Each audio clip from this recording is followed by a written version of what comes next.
आपण आमचा तो केवळ समज मागता.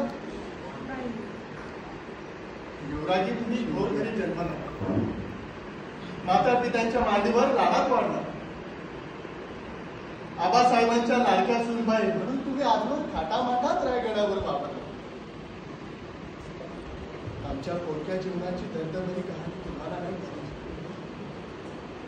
आम्हाला जाणाऱ्यापासून ठाऊक आहे तो फक्त आणि फक्त आबासाहेबांच्या डोळ्यातील धाक.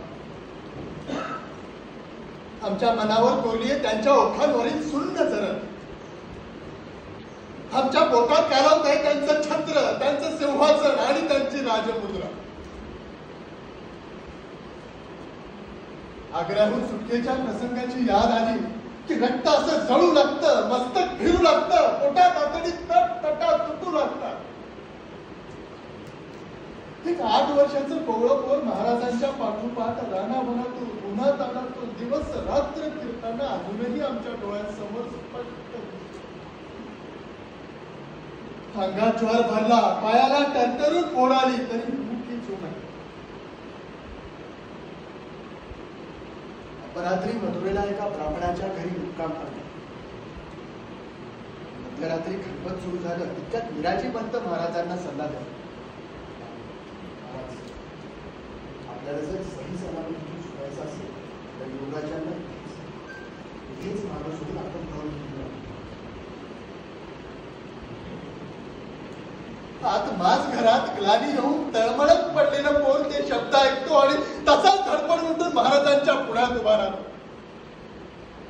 त्यांच्या कमरेला कळकळून मिठी मारून दिनवाड्या मुद्रेनं तो अंबरणा फोडतो. आबासाहेब, आबासाहेब, आपण आम्हाला एकट्याला इथे सोडून नाही जाऊ जाणार. बोला ना आबासाहेब.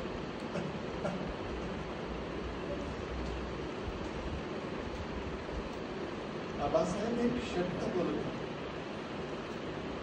त्यांच्या कमरेवरील कोवळ्या हातांना ते आपल्या पोलादी बोटांनी सोडवतात आणि आत माझ घराकडे बोट दाखवतात. त्या चिमुकल्या मनाला ब्रह्मांड आठवावा असाच तो क्षण. शेकडो कोसांची पायपीट बिन तक्रार करणाऱ्या मुलाचे पाय ओसरीवरून माझ घराकडे जाईल तो पांगळ. त्या रात्री आबासाहेब निघून जातो, न भेटता न बोलता. युवराजी एकच सवाल पुसतो. आम्ही जर आमच्या पुत्राशी असे वागतो तर आपण आमची संभावना कशी